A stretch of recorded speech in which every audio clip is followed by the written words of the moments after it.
Good morning. आज हम आपको परंपरागत राजनीति शास्त्र स्वरूप और क्षेत्र विषय पर कुछ बताएंगे।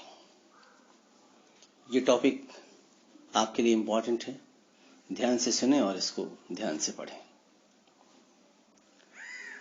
द्वितीय विश्व युद्ध के बाद व्यवहारवादी राजनीति शास्त्र के उदय के चलते प्लेटो तथा अरस्तु के जमाने से चले आ रहे राजनीति शास्त्र को परंपरागत राजनीति शास्त्र के नाम से पुकारा जाने लगा।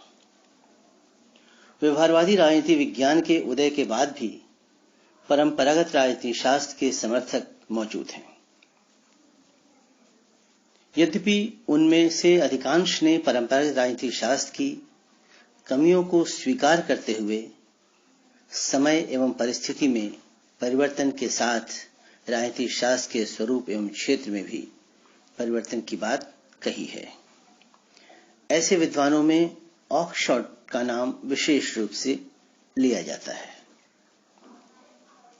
राजनीति शास्त्र के प्रश्न पर व्यवहारवादी राजनीति शास्त्रियों तथा परंपरावादी राजनीति शास्त्रियों के बीच गहरा मतभेद है, परंतु परंपरावादियों के बीच राजनीति शास्त्र के स्वरूप के संबंध में पर्याप्त मतभेद है।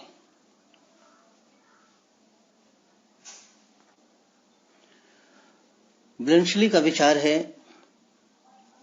कि राजनीति शास्त्र वह शास्त्र है जिसका संबंध राज्य से है।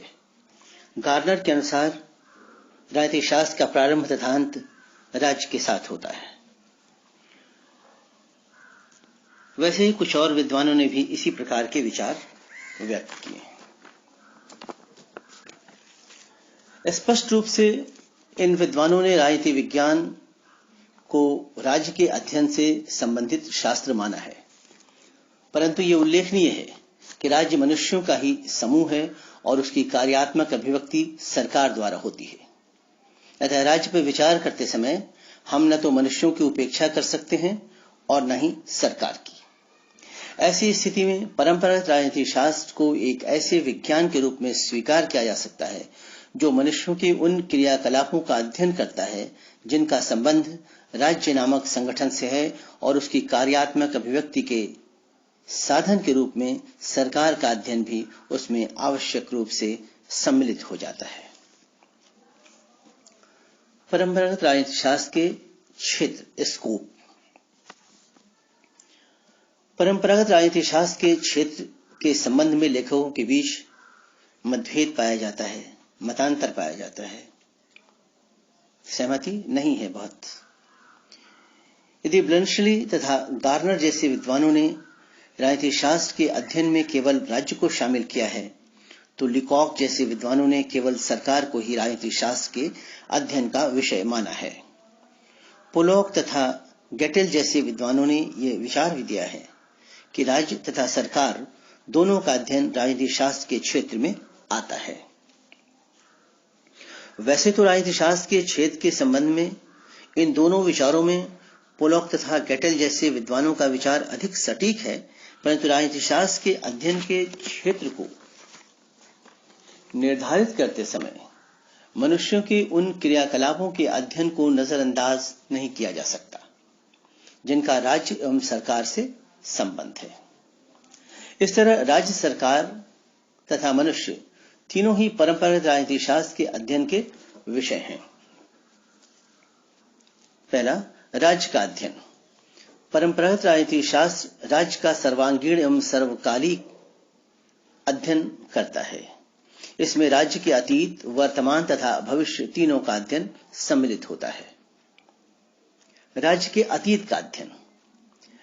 राज्य की उत्पत्ति, विकास, राजनीतिक संस्थाओं तथा विचारधाराओं के बदलते हुए स्वरूप का अध्ययन राज्य के अतीत के अध्ययन के अंतर्गत आता है। राज्य के वर्तमान का अध्ययन। वर्तमान समय में राज्य सर्वोपरि एवं सर्वोत्कृष्ट मानवीय संगठन है। इसकी अनुपस्थिति में मानव जीवन संभव ही नहीं है। राजनीति शास्त्र इस बात पर विचार करता है कि वर्तमान समय में राज्य का क्या स्वरूप है और इसके क्या उद्देश्य हैं और इसका कार्यक्षेत्र क्या है। राज्यों के बीच के अंतर्राष्ट्रीय संबंधों का अध्ययन भी राज्य के वर्तमान अध्ययन में शामिल है। राज्य के भविष्य का अध्ययन। राज्य क्या था और क्या है, इस पर विचार करने के साथ साथ राजनीति शास्त्र इस बात पर विचार करता है कि राज्य का भावी स्वरूप कैसा होना चाहिए और इसका विकास किस दिशा में होना चाहिए। 19वीं सदी में प्रतिपादित मार्क्सवादी विचारधारा राज्य के वर्तमान स्वरूप के साथ साथ उसके भावी स्वरूप से संबंधित है। सरकार का अध्ययन।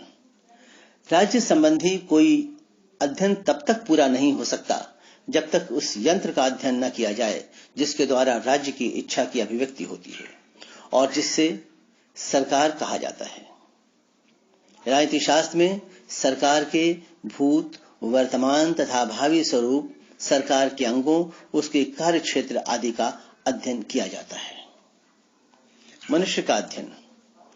परंपरागत राजनीति शास्त्र के समर्थक राजनीति शास्त्र को मनुष्य के वैसे क्रियाकलापों से संबंधित मानते हैं जिनका संबंध राज्य एवं सरकार से है। राज्य के साथ मनुष्य का घनिष्ठ रूप से संबंध होता है। प्रत्येक राज्य के नागरिक कुछ अधिकारों का उपभोग करते हैं और राज्य के प्रति कुछ कर्तव्यों का निर्वाह करते हैं। राजनीति शास्त्र में मनुष्य के अधिकारों, राज्य के प्रति उनके कर्तव्यों तथा मनुष्य एवं राज्य के पारस्परिक संबंधों का अध्ययन होता है। इस प्रकार हम देखते हैं कि अन्य सामाजिक शास्त्रों की भांति राजनीति शास्त्र भी एक विकासशील विषय है और उसके विकास के साथ साथ उसका अध्ययन क्षेत्र भी व्यापक होता गया है और होता जा रहा है। राज्य एवं सरकार का स्वरूप पहले से बहुत बदल गया है। मनुष्य की राजनीतिक गतिविधियों का क्षेत्र व्यापक हुआ है। राजनीति शास्त्र के स्वरूप एवं क्षेत्र स्वाभाविक रूप से परिवर्तित होते गए हैं। 1945 के बाद राजनीति शास्त्र में व्यवहारवादी आंदोलन का विकास इसके बदले हुए स्वरूप एवं क्षेत्र को उजागर करता है। धन्यवाद।